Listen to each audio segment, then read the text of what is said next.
It's myself Pradhav Dani. I am from Ahmednagar, Maharashtra. I have completed MSc Computer Science from PVG College of Science, Pune. Today's topic is copy constructor in Java. This is original video. First, we will talk about the constructor in Java. So, constructor is a special member function which name is same as class name. The constructor is used to initialize and instantiate of object. There are two types of constructor. One is default constructor, second one is parameterized constructor. If you don't call any constructor, the default constructor is created by the Java compiler. Now we will talk about the copy constructor. When copy constructor is same as a constructor, but when we want to copy the content of one object into another object by creating new object, we use the copy constructor. For example, we have to just pass the reference of a object of a constructor in the another method during object creation.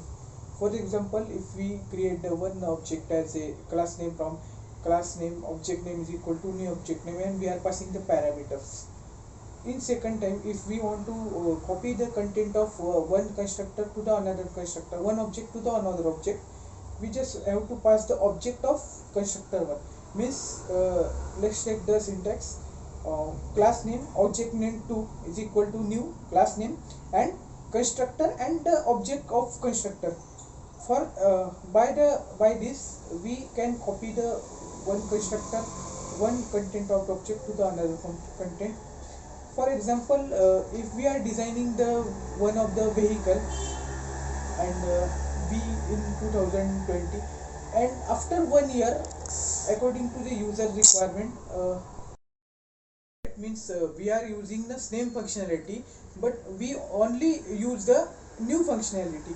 Means we are only adding the new functionality to the old functionality.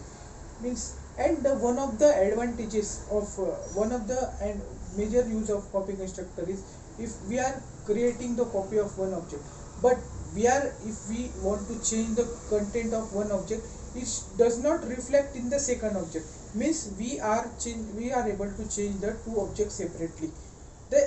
Now we will talk about the some advantages of copy constructor.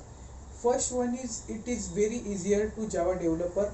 It saves lot of time because of copy constructor, as we contain the copy of one object to the another object. Second one is, we don't need of typecasting in the copy constructor. Third one is, it saves our lot of time and saves our lot of time. This is all about the copy constructor in Java. Thank you.